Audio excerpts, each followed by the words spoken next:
Bueno, buenas tardes a todos. Primero, muchas gracias por estar acá presentes.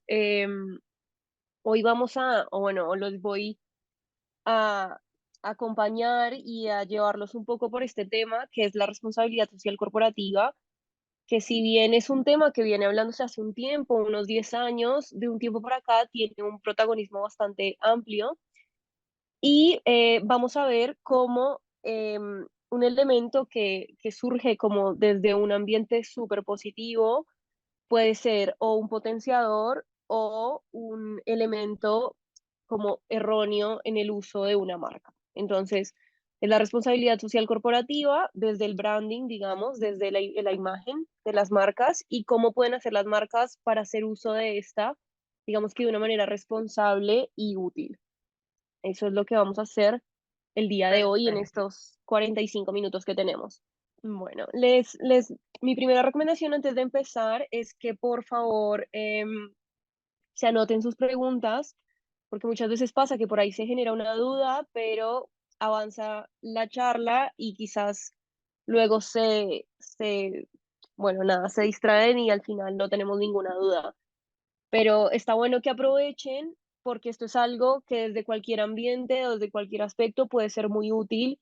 Todos tenemos relaciones con marcas y podemos también ser no solo creadores, sino analistas de marcas y de contenido, y eso viene siendo supremamente útil. Entonces, le puse el nombre a la charla Responsabilidad Social Corporativa Ángelo Demonio porque últimamente encontramos que tener responsabilidad social corporativa se volvió un tema más, digamos, del menú. Todo el tiempo las marcas hacen referencia a la responsabilidad social corporativa, pero realmente no entendemos si esto es un elemento obligatorio, si es un tema altruista, si es un tema que nace de las marcas realmente o qué pasa detrás de todo este mundo. Entonces, a ver, espérenme. Bueno, ya me presentaron. Mi nombre es Margarita Gutiérrez. Anteriormente les dejé mi correo por si alguno tiene cualquier duda o me quiere escribir o necesita cualquier cosa. Ahí pueden encontrarme sin ningún problema. Esto lo voy a pasar porque ya lo vimos. Y empezaremos entonces con esto que es quizás uno de los elementos más importantes y es entender desde una perspectiva muy general qué es la responsabilidad social corporativa, ¿no? Entonces, la responsabilidad social corporativa es un concepto que se refiere a las acciones de una empresa. Y esas acciones tienen que ver con la contribución o con el hecho de que esta empresa, o sea, al realizar su ejercicio económico, brinde bienestar a la sociedad y al medio ambiente. Entonces, la idea es que esta empresa, en su quehacer diario, pueda contribuir a cualquiera de estos elementos. Entonces, ¿qué quiere decir esto? Que no solo debemos tener en cuenta los objetivos económicos de la empresa, sino que también tenemos que tener en cuenta el impacto que ésta tiene a nivel social y ambiental. Eh, Se entiende o puede ser vista la RCC como la posibilidad de asegurar sostenibilidad a largo plazo en una empresa, ya que si tú, además de ser económicamente estable, eres sostenible y sustentable, puedes generar un altísimo nivel de reputación y generar algo que todas las empresas quieren, que es tener reputación, reputación y por ende lealtad, ¿sí?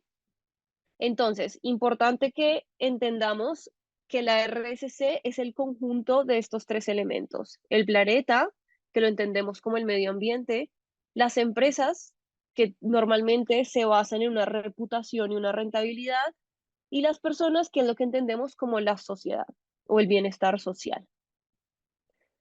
Ese conjunto o esa intersección del medio en la teoría de conjuntos es el único lugar en donde puede estar ubicada la RSC de manera responsable y activa.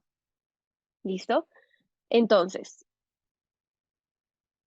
para continuar, tenemos eh, elementos como lo típicamente bueno. qué es bueno de la RSC, por qué es bueno ponerlo, por qué lo debemos tener en cuenta, qué es lo que es importante para nosotros de la RSC, por qué es importante tenerlo al día o por qué es importante implementarlo en nuestras nuevas empresas. Bueno, los ejemplos son muchos, pero para, digamos, hacer el tema mucho más conciso, es mejoras la reputación de tu empresa, aumentas sí o sí la lealtad de tus consumidores, es decir, que se genera un vínculo sentimental con las personas que consumen tus productos o tus servicios.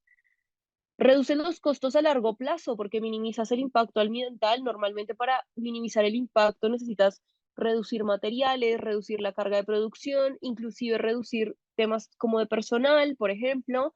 Por ende, reduces energía y eso implica menos dinero. Y por supuesto que mejora también la relación de la empresa con sus propios empleados, porque normalmente una empresa que tiene RSC también busca el bienestar de sus empleados o genera estrategias para que sus empleados se sientan activamente, o sea, que se sientan activos y se sientan contentos en su espacio y como, digamos, en su ambiente laboral. Eh, por ejemplo,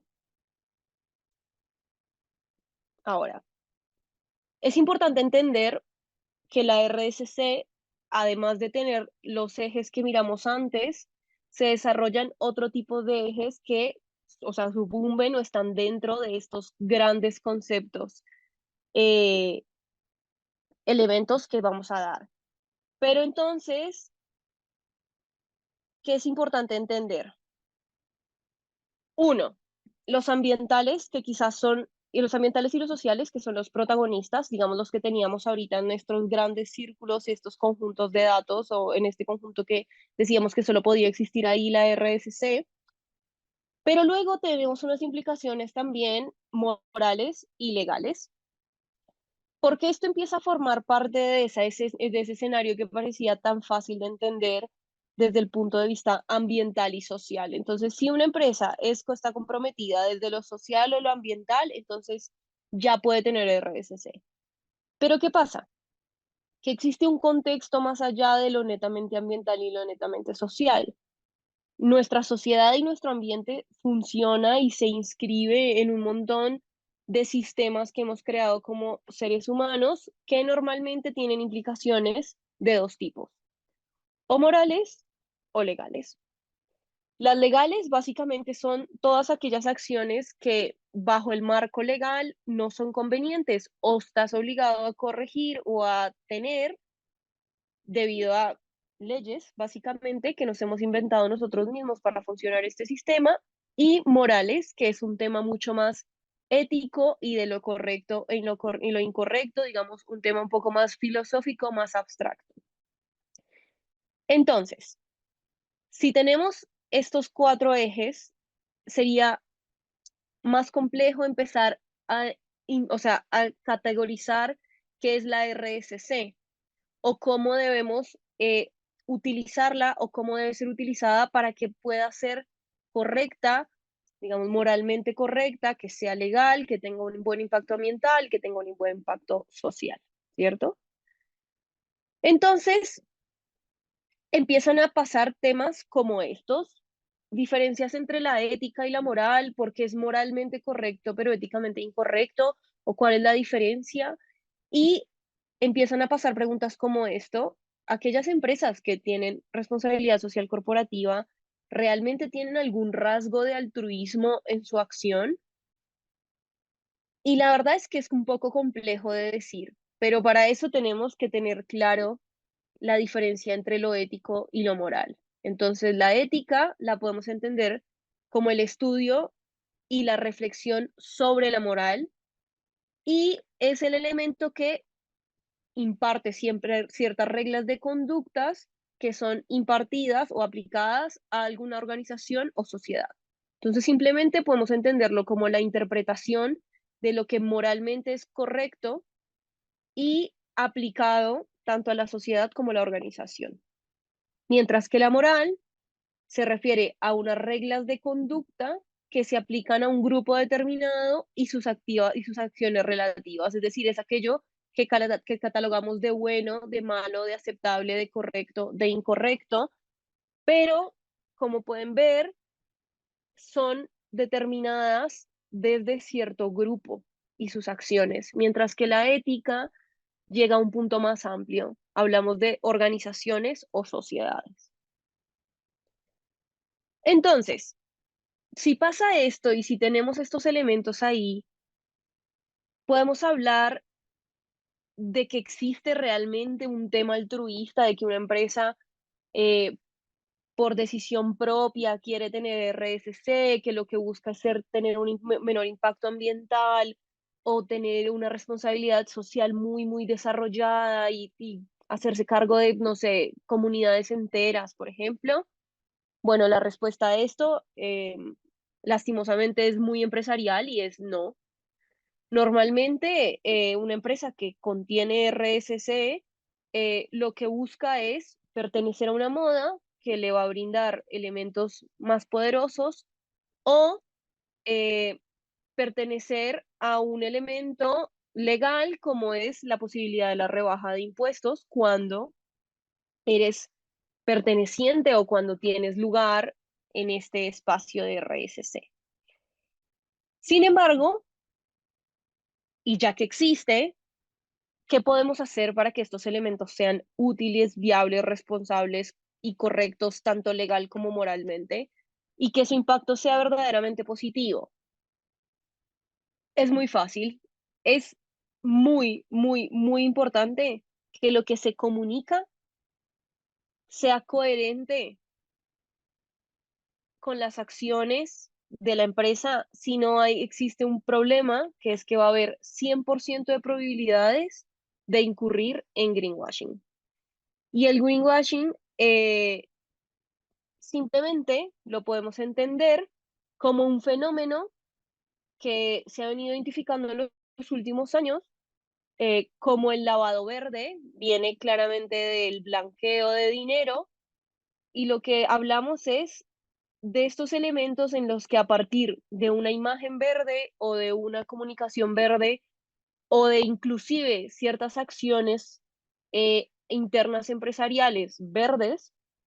Con verde me quiero explicar y dar a entender cómo todos los elementos alrededor de una acción responsable tanto con el medio ambiente como con la sociedad, como veíamos en un principio, en las cuales no hemos analizado ni sus impactos legales ni sus impactos morales, o sea, eso es otra dimensión de la discusión, en la que a través de esta imagen, esta comunicación, este elemento, buscamos verderizar o vender como más responsable nuestra empresa cuando detrás de esto no existe ninguna acción o las acciones que existen no son suficientes para poder decir que nuestra empresa es responsable em, socialmente, ¿vale? Entonces, hasta ahora dices, bueno, pero bueno, algunas consecuencias legales, ¿quién en realidad busca esto? En Colombia la publicidad está autorregulada, es decir, no es como que el ministerio puede venir a imponerme una norma, perdón, como digo, una multa. Lo único que se regula en Colombia a través del Ministerio en la protección al consumidor es temas de precio. Por ejemplo, cuando ustedes les ponen una pantalla y les dicen descuento del 50% y resulta que cuando van a ver el producto el descuento es del 20%. Si ustedes denuncian eso, eso es publicidad engañosa, ¿cierto? Entonces al establecimiento le cae una multa por publicidad engañosa o en el peor de los casos con productos, por ejemplo, de belleza que te dicen que te quitan las arrugas en 20 días. También tú te lo untas, ves que no, puedes instaurar una demanda, ellos hacen una investigación y y los multan por publicidad engañosa. Pero la publicidad engañosa es mucho más complejo que temas como evidencia científica o precio. La publicidad engañosa tiene muchísimos elementos que son completamente obviados por la ley colombiana y que además tenemos el problema de que la publicidad en Colombia se autorregula, es decir, los mismos empresarios que son publicistas son los que crean elementos como el manual de autorregulación publicitaria, y si tú ves que esto es un elemento que vende, que funciona, que sirve, pues simplemente puede que lo llegues a usar. Entonces aquí es donde viene este elemento que es supremamente clave, que es el castigo social o el posible castigo social, ¿cierto? Y es la pregunta de, bueno, pero si lo hago y todo es tan sencillo, tiene tan buena retribución, ¿qué puede pasar si lo hago y no es coherente? Bueno, pues puede pasar lo que le pasó a TDI, que es toda la familia de carros de Volkswagen. Ustedes lo ven aquí: Touareg, Jetta, Beetle, Passat, Golf y Jetta Sportwagen. Todos estos carros comparten el mismo motor, que es un motor diésel 2.0, que en su momento, en el momento en que se sacó esta publicidad para Volkswagen, el cual funcionaba en Europa y Estados Unidos, decía que tenían el motor diésel más limpio de todo el mercado. Es decir, que sus partículas por millón emitidas al medio ambiente en su combustión eran muchísimo menores que las de cualquier otro motor, y que de hecho estaban rompiendo, digamos así, con las leyes como de la tecnología, ¿no? Estaban, de hecho, innovando en motores muy, muy limpios, muy eficientes, y que podrían llegar hasta pensar en que entonces temas como el carro eléctrico podrían llegar a no ser necesarios. Pero ¿qué pasó? Esto pasó, vendieron millones de carros de todas estas gamas, de estos modelos, perdón, tanto en Europa como en Estados Unidos, pero resulta que la Universidad de West Virginia le dio, porque sí, por hacer una investigación acerca de ese motor tan maravilloso que había sacado la Volkswagen. Dicen, bueno, vamos a entender cómo es que hizo esta gente, y van y revisan los motores, ¿cierto? Entonces esta campaña sale con un eslogan que dice que ellos tienen clean diesel. Y claro, básicamente significa que su dióxido de carbono y sus óxidos de nitrógeno, eh, que son tóxicos claramente para el ser humano, son muy, muy bajos. Y esta Universidad de West Virginia, en asociación con el International Council of Clean Transportation, el ICCT, por sus siglas en inglés, miraron todos estos motores y concluyeron que los vehículos no solo no eran limpios, sino que emitían entre 10 y 40 veces más cantidad de emisiones atmosféricas que lo permitido en ese momento por la EPA, que es el Environmental Protection Agency. Bueno, escándalo total, sale el anuncio, y ustedes dirán, bueno, pero ¿qué pasó? Si estaban ahí haciendo greenwashing, tal. Bueno, las primeras medidas, por supuesto, fue eliminar la campaña. O sea, la campaña Clean Diesel es un misterio a nivel mundial, por eso esta imagen es como tan distorsionada. No encuentras nada de buena calidad alrededor de esta campaña. Esto lo borraron de todos los medios. Era una campaña 360, o sea, estaban en medios tradicionales y en nuevos medios por todos lados. Imagínense la cantidad de inversión para estar en Estados Unidos y Europa con esto.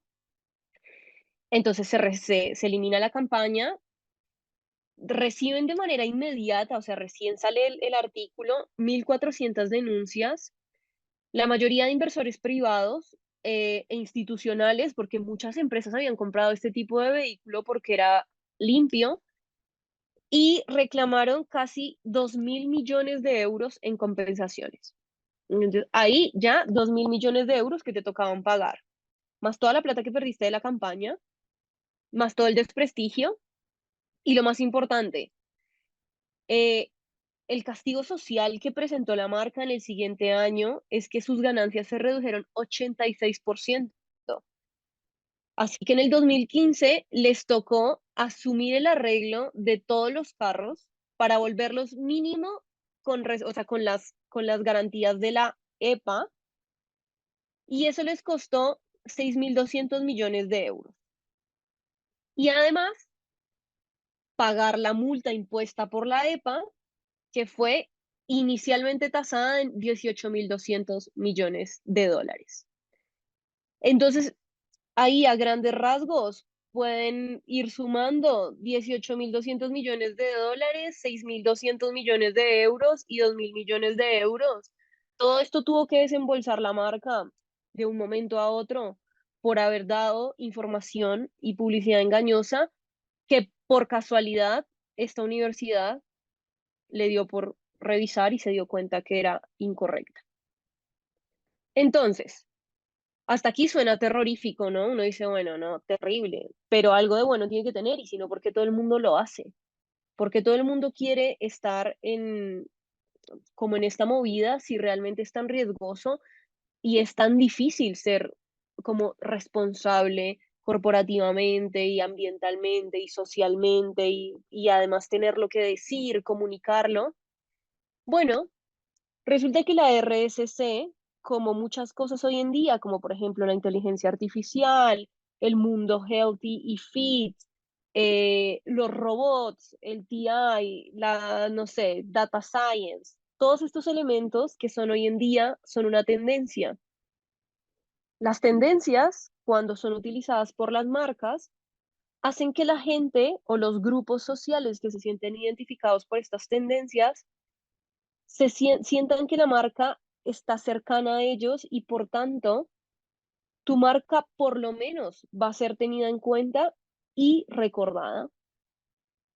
Y este es como el objetivo principal de cualquier marca, ser recordada. Es muy difícil en el mundo hoy en día generar un branding que genere recordación de un alto valor, porque las campañas de branding son a largo plazo muy caras y muy difíciles, se bombardea demasiado a la gente de información y sobresalir es muy complicado. Entonces, cuando tú haces uso de tendencias y te identificas con un nicho que le gustan esas tendencias, tu marca va a ser reconocida o por lo menos va a ser recordada, va a ser tenida en cuenta. Eso ya es un montón de ganancia.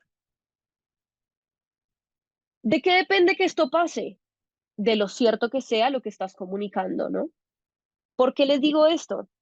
Porque hoy en día, por ejemplo, modas como el slow fashion o marcas que tienen slow fashion tienen también de los clientes más críticos y más informados que hay en el mercado. Entonces, si a mí me preocupa la contaminación por la industria de la moda y de como del fast fashion, y yo sé que es una de las cosas más contaminantes del mundo, y estoy genuinamente preocupada por esto, yo me he informado, he tomado una posición crítica, es decir, soy un consumidor activo que sé qué es lo que estoy consumiendo y lo que no debo consumir.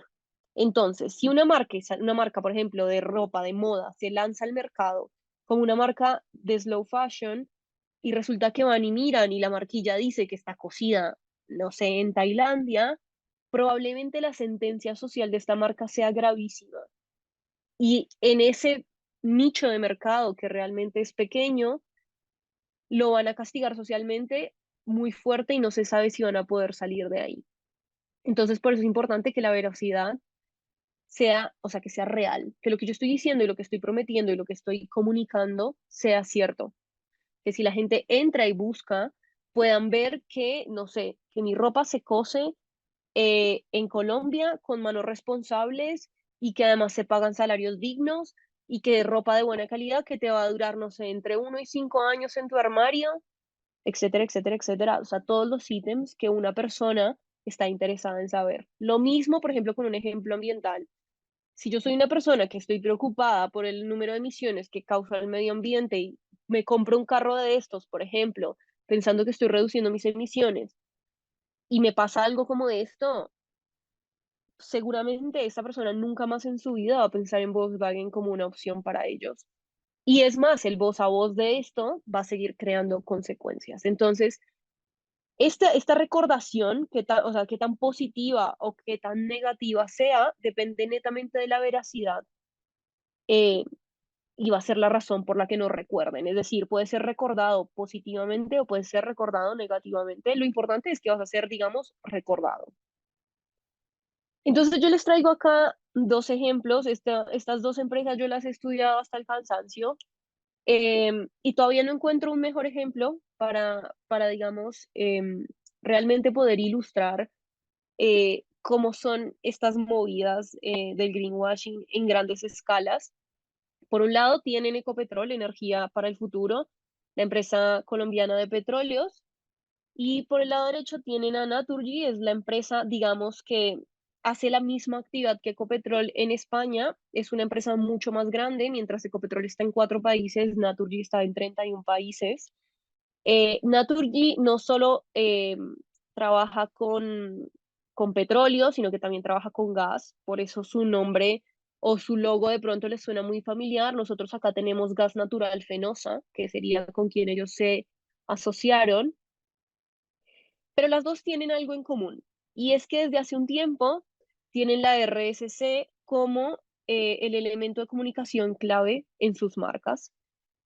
En la de la derecha, en Naturgy, dicen que el modelo de negocio está centrado en la creación de valor y estás comprometida con el desarrollo sostenible de la sociedad, garantizando el suministro de energía competitiva, segura y con el máximo respeto al medio ambiente. ¿Listo? Mientras que en el otro lado decimos que, que se está haciendo la transición hacia las energías sostenibles y que tienen un compromiso medioambiental. No es de obviar que es la empresa que aporta el 2,83% de nuestro PIB anual y que además está en el top 10 de recordación del colombiano en general, según las encuestas, por ejemplo, Forbes, PricewaterhouseCoopers, etcétera, etcétera. Entonces, como pueden ver, en sus mínimas, o sea, en un renglón en 6 renglones, ya tenemos un montón de información acerca de lo que son sus objetivos y sus valores de marca, y las dos hacen alusiones a la sostenibilidad, a lo verde, a lo social, pero además las dos tienen algo que se pone un poco confuso, y es cómo puede ser todo eso si lo que haces, o sea, si tu core, si lo que tú haces como actividad económica es la explotación de petróleo, que sabemos es la segunda fuente más contaminante actualmente en el mundo. Acá tienen los anteriores logos de las empresas para que vean cómo la verderización ocurre. La empresa colombiana de petróleo es Ecopetrol, antes era como un medio un tunjo indígena que lo recorría el oro negro, por así decirlo, o sea, muy sistemático, muy negro, o sea, muy negro y amarillo, muy lo que era la empresa, no dice nada, no dice mucho. Y gas natural Fenosa, que ya tenía ahí su toque con la mariposita, que sabemos que son animales bastante sensibles, digámoslo así, pero bueno, esta es su transformación.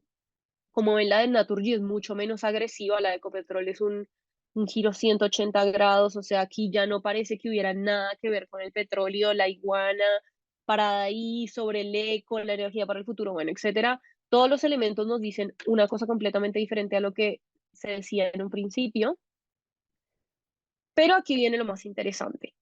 Estas dos empresas, así nomás, o sea, solo si yo le muestro este logo y este logo a unas personas, se pueden dar cuenta que sus logos, estas variables, las variables que ven a la izquierda, visibilidad, experiencia y lealtad, fueron medidas en este logo y luego medidas en estos logos, ¿cierto? Entonces, sin RSC vendrían siendo los logos antiguos y con RSC vendrían siendo los logos nuevos, ¿cierto? Entonces, la visibilidad de la marca antes de que tuviera su cambio era del 77%, y cuando hizo el cambio subió al 87%. La experiencia con la marca, la cual para efectos de este estudio, que no tenía que ser necesariamente que tú fueras usuario de la marca, o sea, yo no necesariamente compro acciones de Ecopetrol o trabajo en Ecopetrol o vivo por Ecopetrol, sino que tengo cierta experiencia con ellos, o sea, como colombiano sé que están presentes en ciertas zonas, que hacen esto, que hacen aquello, que hacen lo otro, lo que me dicen, los informes anuales, bueno, todo el contexto que rodea Ecopetrol me genera a mí una experiencia. La experiencia era, sin RSC, decían que bueno, que era de un 80, mientras que con RSC era de un 87%. Y después la lealtad, que era lo que decíamos al principio, o sea, que cómo se genera la reputación y demás, sin RSC era del 70% y con RSC era del 77%. ¿Qué quiere decir esto?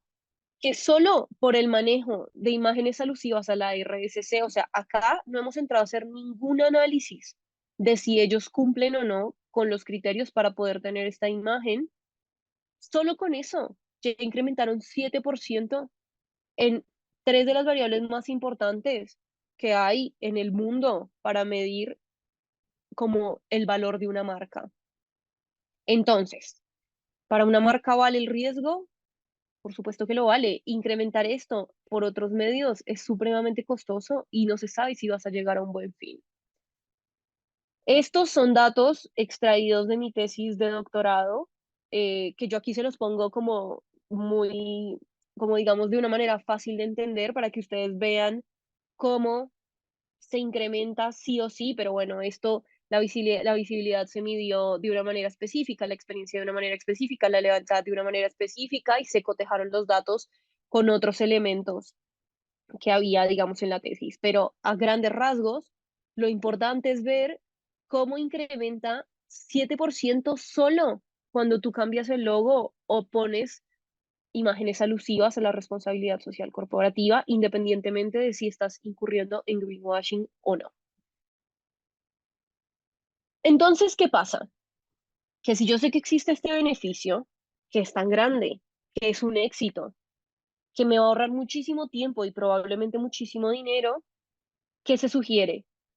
Pues que tengas un mínimo de coherencia y que lo comuniques. Es decir, si yo verdaderamente estoy en Ecopetrol teniendo una actitud sostenible, sustentable, estoy, no sé, limpiando los pozos, estoy arreglando los acuíferos que molesto en el momento en que hago la explotación y la perforación, etcétera, etcétera, pues salgo y lo digo porque me va a funcionar. Es bueno, es positivo en términos de branding, es una herramienta muy fuerte, muy útil y muy valiosa.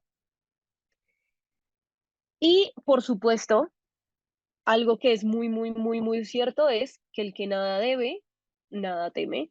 Si yo estoy segura que mis acciones son consecuentes con lo que yo estoy saliendo a comunicar, pues no tengo que tener miedo de que vengan y miren un poco más adentro si eso tiene un impacto positivo o negativo en el mundo, no solo en el mundo inmediato, sino en el contexto socioeconómico que rodea a esa empresa. Entonces, es importante entender que la RSC o la responsabilidad social corporativa es de manera factible y comprobada una herramienta que puede llevar el mundo a un mejor lugar. ¿Por qué? Porque si yo la ejerzo desde un punto de vista moral, correcto, legal, correcto, de verdad impacto positivamente el medio ambiente y de verdad impacto positivamente el círculo social al que yo rodeo, eso hace que la empresa sea sostenible y sustentable y que cada vez necesite menos recursos para funcionar y que cada vez su impacto sea menos negativo. Pero siempre y cuando eso nazca desde un deseo genuino de que esto sea verdad y que las acciones sean reales. ¿Qué pasa? Como yo les decía anteriormente, en nuestro, por lo menos en nuestro contexto colombiano, la RSC o la publicidad es autorregulada. O sea, yo soy libre de decir, yo estoy haciendo una campaña de recoger tapitas y porque recogí tapitas y ayudé, no sé, a 3.000 perritos, yo ya soy sostenible y sustentable independientemente de que contamine 70 veces más de lo que ayude, ¿cierto? Pero como dice esa acción, entonces yo ya lo puedo comunicar, puedo decir que soy sostenible y que tengo responsabilidad social corporativa, pero para eso empezaron a existir unos nuevos sellos. Estos sellos, como funciona tal cual, no sé, el ISO, por ejemplo, son las empresas tipo B o las empresas que pueden ser reconocidas con este sello de B Certified Corporation, que son empresas u organizaciones certificadas por este sello, que es, que es una organización sin fines de lucro, que se llama BILAB, para cumplir con lo que ellos determinaron ser unos estándares estrictos y verificados del desempeño social ambiental, la transparencia y la responsabilidad de cada una de las marcas. Entonces, tú contratas, obviamente, este sello viene, hace como una auditoría en tu empresa, mide cada uno de los procesos, los empleados, el impacto social, el impacto ambiental, qué puede ser mejor, qué no puede ser mejor. Si tus, digámoslo así, como si tu contabilidad está en cero, o sea, tus ingresos y tus egresos están bien, si tú le debes al planeta, le debes a esto, le debes a lo otro, o de hecho estás aportando, si tu actividad económica es sostenible, está en ceros, en equilibrio o no, o qué tan desfasada está, etcétera, etcétera. Y cuando tú cumples sus estándares, pues tienes el certificado B Corporation. Y esto es muy importante y es relevante y digamos que lo traigo a colación porque primero porque no se conoce mucho y segundo es porque la diferencia radica completamente en lo que conocemos como la autodenominación. No es lo mismo decir que yo soy sustentable a comprobar que lo soy. Entonces, lo llevo a un ejemplo un poco más coloquial. Yo puedo poner en mi CV o en mi hoja de vida que yo soy publicista, no sé, escultora, pintora, filósofa, que además hago, no sé, arte, hago data science y además soy ingeniera de sistemas. Yo lo puedo poner. A mí, ¿quién me va a decir que no? Pero ahora, cuando yo entro a una empresa y me dicen, ah, mira, no, ya que tú sabes de data science y arte, estamos queriendo crear una inteligencia artificial que les ayude a la gente, no sé, a los profesores a hacer presentaciones estéticas.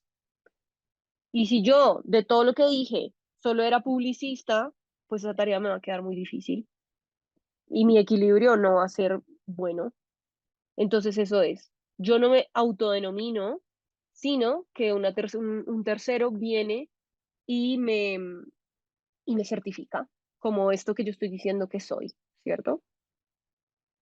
Y eso por ahora creo que sería todo, sí.